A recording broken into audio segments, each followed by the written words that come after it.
Здравствуйте, друзья! Меня зовут Нина Воронова, я психолог, кандидат биологических наук, и вы на моем канале, где я рассказываю о расстройствах пищевого поведения и только о расстройствах пищевого поведения. Сегодня я предлагаю вам вторую часть из серии видео о травмах, которых мы не помним. Ссылка на первую часть будет размещена в этом видео, вот где-то прямо сейчас. А вообще планировалось 3 части, то есть серия видео из 3 частей, это вторая. Сегодня буду говорить о травматической амнезии. Не путать с той травматической амнезией, которая может быть у людей, например, после травмы головы. Такое бывает. Мы говорим не об этом, не о медицинских каких-то случаях амнезии, а только о психологии. Но прежде чем я начну об этом рассказывать, как всегда, я вас прошу подписываться на мой канал, ставить лайки, репостить, не забывать комментировать и делать все возможное для того, чтобы помочь каналу продвинуться. И, может быть, тогда больше людей с расстройством пищевого поведения смогут найти мои видео и таким образом хотя бы получить помощь. Так вот, травматическая амнезия. Что такое травматическая амнезия? Вообще, люди, я об этом уже говорила в первой части этих видео, люди помнят себя, вообще события своей жизни где-то так лет с 4, кто-то с 5, кто-то раньше. Есть такие удивительные люди, которые помнят, что с ними происходило в 1,5–2 года, какие-то такие яркие запоминающиеся события, обычно не все, но кто-то больше, кто-то меньше помнит. И после вот этого возраста, когда мы уже начинаем себя осознавать, когда у нас уже появляются какие-то воспоминания, часто у людей там до 4 лет, где-нибудь до 5, у них вообще нет воспоминаний. Ну вот их как будто не существовало. Они знают, что они существовали, но они знают по рассказам. Собственных воспоминаний у них нет. Так вот, когда у людей появляются собственные воспоминания, люди тоже не помнят, естественно, все. Никто не помнит вот там такой-то год, вот там в январе было то-то, а в первую неделю там февраля было то-то, а во вторую неделю февраля было вот это. Ну, есть, опять же, уникумы, которые как-то помнят. Я вот вообще ничего не помню. Я не вспомню, что было на прошлой неделе, не то, что там в каком-нибудь 2011 году. То есть люди всегда имеют какую-то такую фрагментированную память. Тут помню, тут не помню. Как в 1 класс пошел, помню. Как там потом что-то было, ну помню. Вот одноклассников помню, и это помню, и это помню. Естественно, не все, но много. Обычно люди помнят много про свое там детство, юность и так далее. Но бывают люди, которые не помнят. Вот они не помнят. Ему говоришь, расскажи мне про свое детство. Он говорит, ну, я как-то вот лет до 12 себя не помню. Или там, вот до школы я себя не помню. Я знаю, что я там ходил в детский сад, мне говорили. Я знаю, что у меня там были папа, мама, и что мы ездили летом к бабушке, мне говорили, я это знаю. Но я не помню. Ни как мы ездили к бабушке, ни детского сада, ничего. Обычно, то есть чаще всего, это люди либо не помнят свое детство, либо они не помнят не только детство, но еще там начальную школу, например. У них воспоминания начинаются там лет с 12, там, кто-то до 7 себя не помнит. Вот для меня, как для психолога, это всегда такой прям тревожный звонок. Почему? Потому что у вас память либо хорошая, либо плохая. Либо вы помните, либо не помните. Вот так, что не помню, не помню, не помню, а потом вдруг помню, помню, помню, что память включилась. Нет, так не бывает. Вы либо вообще ни черта не помните, но опять же, невозможно не помнить, как тебя повели в 1 класс. Невозможно не помнить каких-то вот таких событий там, каких-то заметных, или там поездки к бабушке. Возможно, вы не помните вот все, вот как вы приехали, но вы хотя бы должны помнить что-то оттуда. Какую-то собачку, какое-то купание, что-то должно быть. Если нет ничего, согласитесь, это очень странно. А в каких случаях? Вот важно сказать. То есть человек может не помнить. В принципе, человек может не помнить.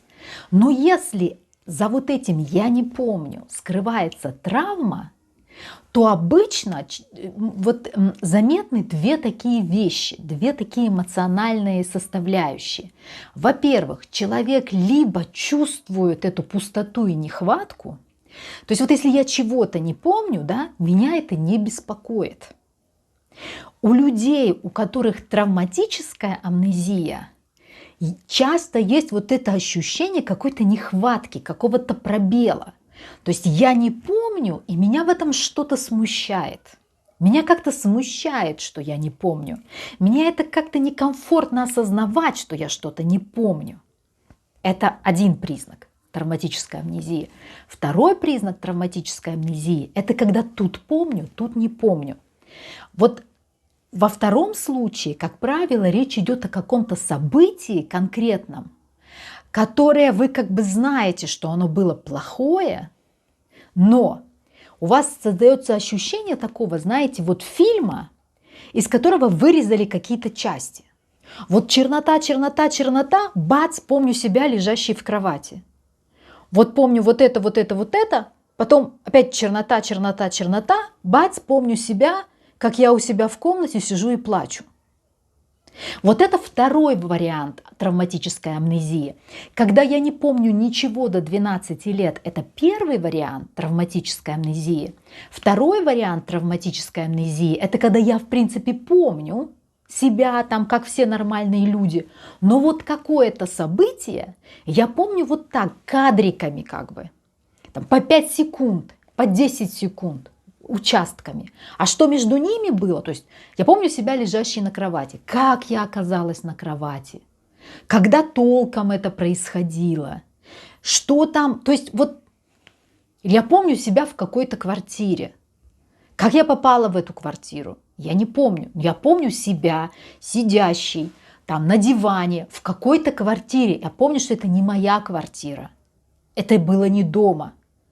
Как я попала в эту квартиру, что было в этой квартире, как я ушла из этой квартиры. Я помню себя сидящей на диване, потом я помню дверь, а потом я помню там еще что-то. Я уже помню себя дома. И меня спрашивают, где я была. Вот это второй вариант травматической амнезии. И они развиваются в разных случаях. Вообще, что такое травматическая амнезия? Травматическая амнезия – это когда человек забывает что-то, связанное с травмой. Вот, то есть в результате травмы, только не физической, как, например, травма головы, а психологической, человек забывает это событие. Потому что у нас есть такой психологический механизм защитный, который называется вытеснение. Что происходит? Наша психика, столкнувшись с информацией, которая нам по каким-то причинам очень тяжела для осознавания, нам тяжело это знать. Нам тяжело знать, что с нами это произошло. Нам тяжело знать, что это было в нашей жизни. И вот это, когда, знаете, ой, лучше не вспоминать, забыть все и не помнить вообще. Вот лучше бы вот вообще забыть, как будто этого не было. Вот. Вытеснение – это когда человек забывает, как будто этого не было. Почему два разных типа травматической амнезии могут развиваться? Ну, во-первых, люди разные. А во-вторых, травмы разные, ситуации разные. Вот в первом случае, когда я не помню себя до 12 лет, вообще не помню себя до 12 лет. Или там помню, ну какие-то там вот, но у меня даже не важно, сколько я помню, никто же не сравнивает. Важно, что у меня есть ощущение, что я не помню себя до 12 лет. Это мое субъективное ощущение. И неважно даже, может, я со своим не помню, на самом деле помню больше, чем человек, который просто, в принципе, все забывает, такой вот рассеянный, вообще ничего не помнит. Но у меня есть ощущение, что я не помню, и мне от этого ощущения некомфортно. Поскольку мы говорим про психические процессы, это всегда субъективно, потому что это происходит только у нас в голове, это невозможно никак измерить. Ну, нет, я сейчас ерунду сказала. Психология как наука ухитряется измерять то, что происходит у нас в голове. Ну, я не об этом. Так вот, а в первом случае, когда я не помню себя до 12 лет, это скорее про так называемые комплексные травмы. То есть я не помню себя до 12 лет, потому что до 12 лет мне было плохо каждый день. Я каждый день получала новую порцию травмы какой-то. Мной пренебрегали, меня отталкивали, меня обижали, меня унижали, меня били, меня мучили, меня растлевали. И чтобы там, поскольку этого всего так много, и это занимало годы, месяцы, не знаю, мозг просто он не может забывать по каждому отдельному событию. Он просто берет и забывает все. Вот все забывает, все вытесняется. Вот там все, так много плохого, и оно такое мелкое, и так перемешано, там плохое, хорошее, еще что-то. Все к чертям, все забыли. Вот это первый случай, когда много бесконечно вот этих повторяющихся каких-то мелких травматических ситуаций. Во втором случае, когда возникает эффект вот этого фильма, из которого пропали какие-то куски, это скорее событие, которого было начало и конец. Оно тоже могло продолжаться во времени. Например, занять полдня или час, или там еще какое-то более-менее продолжительное время. Вот тогда вытесняется конкретно событие. Как бы не вся жизнь до 12 лет, а вот этот момент, неважно сколько времени он занимает, он может вытесниться полностью, то есть вы вообще можете не помнить, а могут остаться какие-то вот такие куски.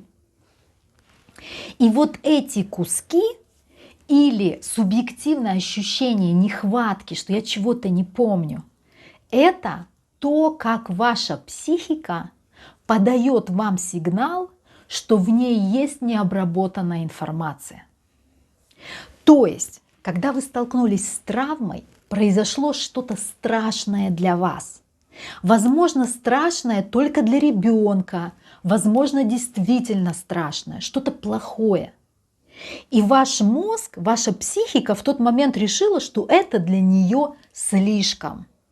И она это вытеснила для того, чтобы не разрушиться, не травмироваться. Но вот эта информация о произошедшем, она осталась необработанной, необдуманной, непрочувствованной. У вас нет ответов, почему это произошло, как это произошло, что с этим делать. Она как была в сыром варианте, такой сырой файл необработанный. Вот эти данные, они там где-то лежат.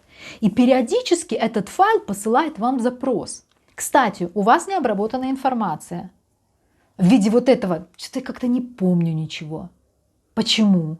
Или вот этих вспышек, вот этих кадриков из фильма, которые могут приходить как флешбеки, например, или просто так вот странно вспоминаться. Она посылает вам в этот момент запрос. Тут лежит необработанная информация, тут лежит необработанная информация. Почему она это делает? Потому что любая травма лежит не просто так, она фонит. Вы забыли, но вы же были не без сознания. Вы это видели, вы это воспринимали, вы это знаете. Вы оно у вас в неосознаваемом поле, да? То есть вы это не помните, но вы это знаете. Оно где-то лежит. И пока вы не возьмете этот файл информации и не разберетесь с ним, и не поместите его туда на полочку, где он должен быть, он будет эти запросы подавать, он будет фонить. Более того, ваше поведение сегодняшнее, хотя вы вроде вытеснили и не помните, но не так все просто. Вытеснили, забыли, я в прошлый раз это тоже говорила, забыл не значит не было. Ваше сегодняшнее поведение будет регулироваться в соответствии с тем, что произошло. И это будет влиять на то, какие решения вы принимаете, на то, будете вы или не будете бояться чего-то, на ваши отношения, на все по сути. Потому что, как я уже сказала, забыл не значит не было.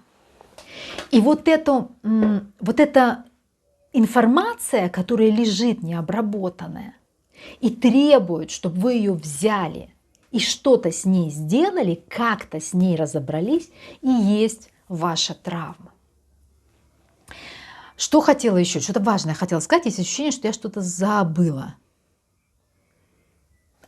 Вот, очень важное.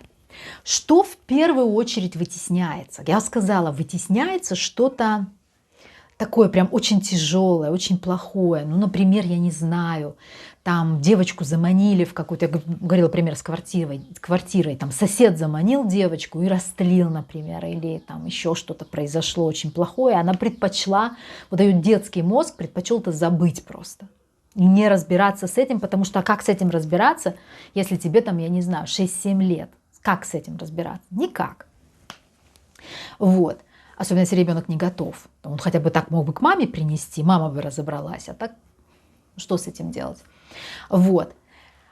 И очень важный фактор, вот так вытесняются очень часто, не всегда, часто вытесняются травмы, которые так или иначе были связаны с близкими нам людьми. То есть либо просто тяжелая ситуация, которая про нас. То есть если меня растлили, то со мной, возможно, что-то не так. Либо это информация про наших близких. Мои родители меня били. Или мой папа меня растлевал. Или меня оскорбляли и унижали. Или мне было настолько холодно и настолько одиноко, что я тоже не хочу об этом думать. Потому что если я буду об этом думать, мне придется признать, что мои родители меня, например, не любят. А я не хочу этого признавать. Или мне придется признать, что мои родители, например, если мы говорим о родителях, плохие люди. И так далее. И тогда вот в первую очередь такая информация вытесняется, чтобы забыть и не вспоминать. Но тоже важно знать, что если вдруг вы что-то забыли, это не значит, что у вас травма, это не значит, что вас там растлевал кто-то из ближайших родственников. Нет. У нас вообще у людей много типов психологических защит, и каждый выбирает свою. Вот для одного человека характерно избегать, для другого человека характерно вытеснять, для третьего человека характерно рационализировать, и он будет преимущественно вот этот тип защиты использовать в разных ситуациях. То есть люди, которые вытесняют какие-то воспоминания, они, скорее всего, будут это делать просто налево и направо. Там, любую неприятную информацию мы просто забываем. Это типично, кстати. Вот. Что делать с этим? Что делать? Как я уже сказала, к сожалению, травмы, как правило, нельзя оставить там, где они есть, так, как они есть. Потому что травмы влияют. Они влияют. Замечаете вы это, не замечаете вы это, они влияют. Чтобы они не влияли, с ними нужно разбираться. Нужно травму, как говорят психологи, прорабатывать. Если вы забыли или вытеснили вашу травму, очень важно ее, там сама работа начинается с воспоминания. Вам нужно ее вспомнить. И вам нужно садиться и вспоминать. И если у вас вот эти вот кадрики, да, например, то пытаться вспомнить, а как я туда пришла, а как я оказалась на этой кровати, а что еще я помню, а еще я помню потолок, хорошо, а что еще я помню, а еще я помню, что была оранжевая занавеска, а из какой ткани была эта занавеска. То есть и вы как бы начинаете эти воспоминания потихонечку вытаскивать, помещать в осознаваемое. И также вот с этим я не помню себя до 12 лет. Тоже никогда не бывает, что вообще ничего не помню. Что-то я помню. Я начинаю говорить об этом. И потом всплывает что-то еще. А потом что-то еще. А потом я вспоминаю еще что-то. И так потихоньку вся эта история раскручивается и начинают подниматься травмы. они начинают тоже вспоминаться, начинают вспоминаться плохие ситуации, те самые, которые хотелось запомнить. Забыть, не запомнить. Вот когда вы их вспоминаете, тогда у вас появляется материал для того, чтобы с этим работать. Вы можете выработать какое-то отношение. Что такое проработка травмы? Ну, кроме, собственно, техник, да, которые используют психологи для проработки травмы, важно, чтобы у вас было какое-то к этому отношение, чтобы вы это как-то встроили в картину мира, чтобы вы с этим как-то примирились, даже если это примирение, по сути, означает, например, гнев и конфронтацию с источником, там, с человеком, который нанес вам травму. Это тоже своего рода примирился, там, поконфликтовал, высказал, как-то это прожил, и таким образом произошла интеграция, и таким образом ты успокоился. То есть там есть разные варианты в зависимости от травмы, но самое главное, что мы должны из вытесненного поместить эту информацию в осознаваемое и как-то ее осознать, как-то к ней отнестись, как-то ответить себе на вопросы, которые будут возникать, и таким образом примириться с произошедшим. Вы можете делать это сами, но я настоятельно рекомендую делать это с психологом. Почему? Потому что вы можете вспомнить что-то такое, с чем вам будет очень тяжело. Прямо очень тяжело. И тогда будет очень хорошо, если рядом с вами будет профессионал, который сможет вас собрать. Потому что психологи, ну, по крайней мере, в большинстве направлений, если мы говорим о хороших психологах, естественно, не каких-то непонятных, психологи, они же не просто сидят и слушают, они же не уши, они еще и что-то делают. И если вы на сессии, начав вспоминать что-то по-настоящему плохое, начнете эмоционально разваливаться, психолог сможет вас подсобрать, дать вам возможность немножко как-то с этим, успокоиться, не успокоиться, и вы уйдете с сессии более-менее в каком-то таком состоянии, в котором вы можете функционировать. Вот, поэтому, если мы говорим о травмах, я все-таки рекомендую делать это со специалистом, причем со специалистом по травме. Вот, так оно надежнее. Вот, собственно, все, что я хотела рассказать сегодня про травматическую амнезию. Подписывайтесь на мои социальные сети, на мой телеграм-канал. Не забывайте о разборах случаев моих подписчиков. Я делаю это раз в месяц сейчас. И вы можете связаться со мной через социальные сети, если я вам нужна. Кстати, в телеграм-канале есть группа, есть чат, где люди, выздоравливающие от РПП, могут общаться безопасно, делиться своим опытом и поддерживать друг друга, что очень-очень важно. Потому что выздоравливать от РПП – это, знаете ли, сложная история, и поддержка никогда не помешает. Вот, все, пока.